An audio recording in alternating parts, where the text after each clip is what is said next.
Inflation is obviously your currency, your dollars, losing buying power. I mean, you look at, say, $10,000 10 years ago. Look at what it would buy 10 years ago and look at what it will buy now. So if you had that currency just put back in the bank, put under your mattress, hidden somewhere, and you've had that currency for the last 10 years, look at the buying power that it's lost. And that's what we want to defend ourselves against, is that inflation and the loss of the value of our dollars. We want to invest in things that actually hold value or will gain in value over time, not continuously lose value like the dollar does. So from an investment standpoint and a wealth building standpoint, just putting back dollars, just putting back currency isn't a good idea, and it doesn't make any sense at all. You want to invest in things that, like I said, will hold value or even increase in value over time. And the way we do this with this strategy is to purchase things, non-perishable things, that you're going to use, that you know you're going to need in the future, and you're going to continue to use. You know, you are going to need to use toothpaste, more than likely, if you have any teeth. Toothbrushes. You're going to need toilet paper. You're going to need food. You're going to need to change the oil and filters in your automobile. Things like that you can buy and stockpile. There's a huge list of things you can buy and stockpile. And what you buy to stockpile will depend on, you know, obviously what you need, what you use.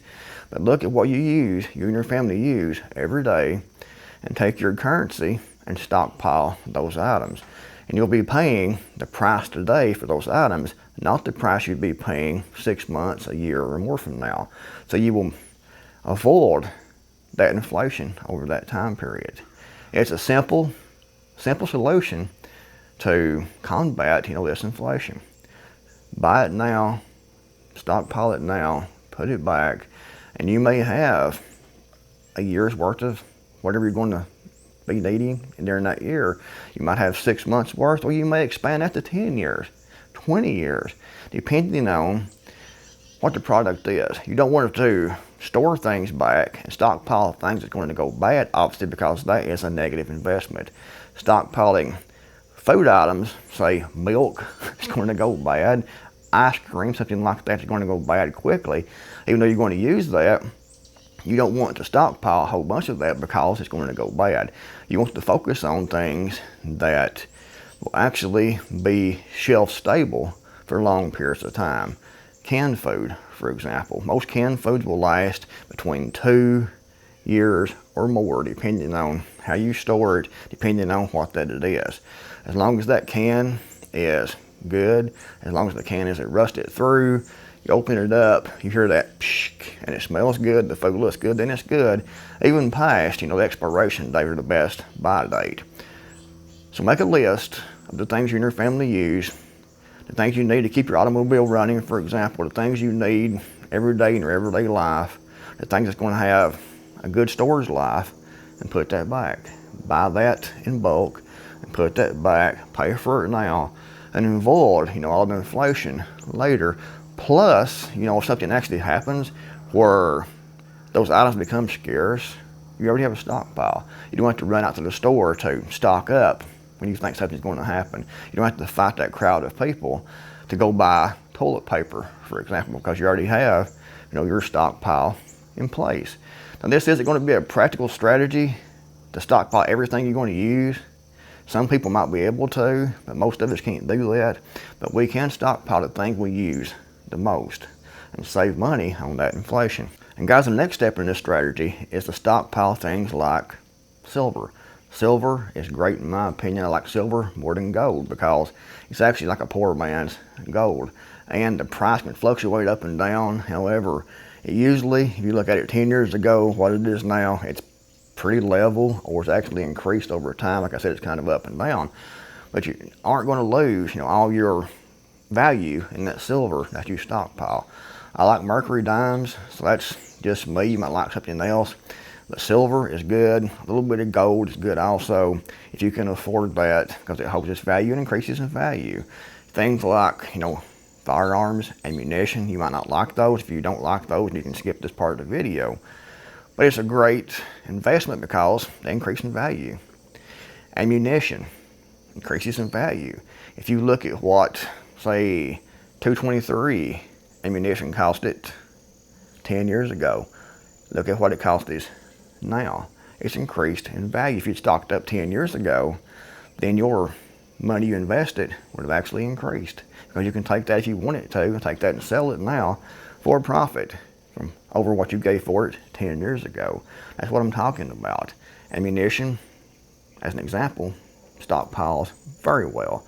It doesn't go bad in a year. It doesn't go bad, period, if it's kept dry and stored in proper conditions. Ammunition, gold, silver, tools. Tools are great because, you buy a new tool, say you buy a hammer, you buy a garden hoe, and you get quality. Those tools can do a job for you if you use it right. It won't do the job for you, but you can use the tool to do the job. But they actually increase in value over time. Take care of that tool, it will last you forever if you invest in good tools to begin with. You don't want to get a lot of the Walmart junk tools at the dollar store because they break and fall apart.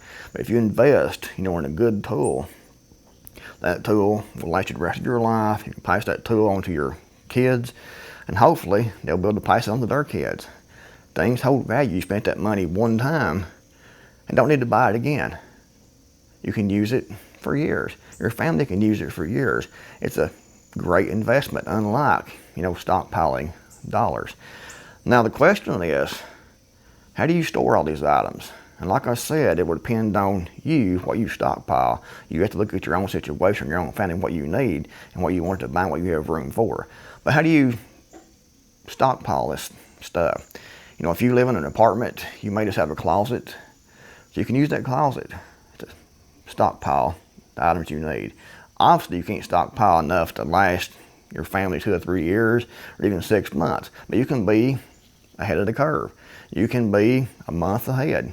You can put things back that you normally use, like I said, every day, stockpile those. And you may just stockpile a few items and have enough in your closet to last you several years in your closet, those particular items. And you saved that money. It's a good strategy. It's a no-lose strategy if you do it right. But how do you actually store these things to last? Take food, for example. You want canned food to be stored properly. You want it to be in a cool, dry place, in a place that doesn't get really hot, a place where it doesn't freeze in the winter time. You want it to be pretty much a consistent temperature to store those canned foods. And they will last, like I said, for years. You can also use something like, 5-gallon buckets like this over here.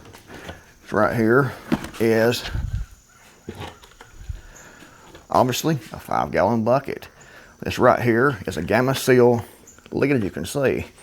You can take and put your food. These are Mylar bags. You can put these inside the bucket.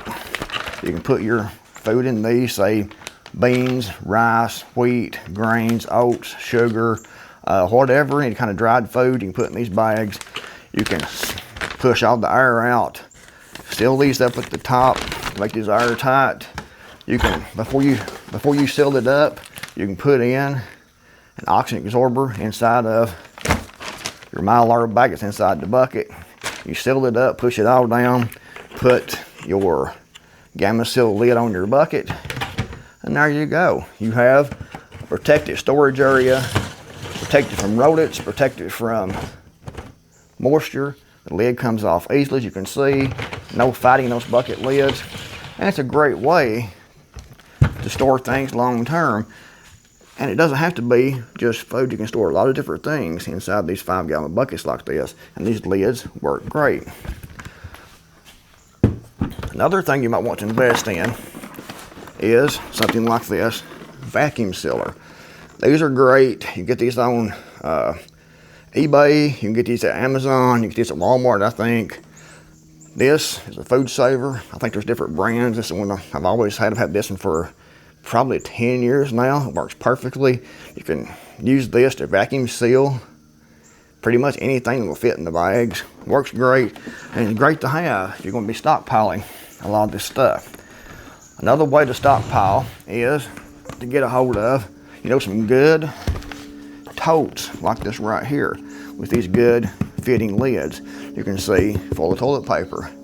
Bought several years ago, still perfect condition. I'm starting to use this one now, but this is an example, of stockpiling. Bought this several years ago, still have it, still good. Paid the price several years ago. I'm using this, and when I use this down, I have several of these I will replace. You can see these have good fitting lids. It sits down really tight on this. You can see inside of here. So guys, there it is. A simple, effective strategy that anyone can do because it's so simple and it's very, very effective. You buy the things that you're going to use now and in the years to come. You buy it now so you don't have to pay the inflated prices later on. You also save, when they have tax increases, because you paid the taxes already when you bought that product 6 months ago, a year ago, 10 years ago. So you're paying the price then, you're paying the taxes then, and not paying the current inflated prices and paying for the tax increases. There's actually a whole book about this called The Alpha Strategy. Great book. I'll link to this book in the description box below. You can check it out in the first pinned comment. You can buy this book probably on eBay too. But this is a good book. John A. Pugsley. The Ultimate Plan of Financial Self-Defense. And that's where this whole idea of stock buying now, stockpiling, came from. It's a simple, effective idea. Well, if you liked the video, if you did, give it a big thumbs up. Check the book out if you want to. If you don't, I pretty much covered everything in this video. That's how simple that it actually is. When he goes into great detail about what to store, how to store, and things like that. It's worth the investment the book is, but you can do this on your own without buying the book if you want to. Anyway, thanks for watching. I'll see you guys in the next video, hopefully.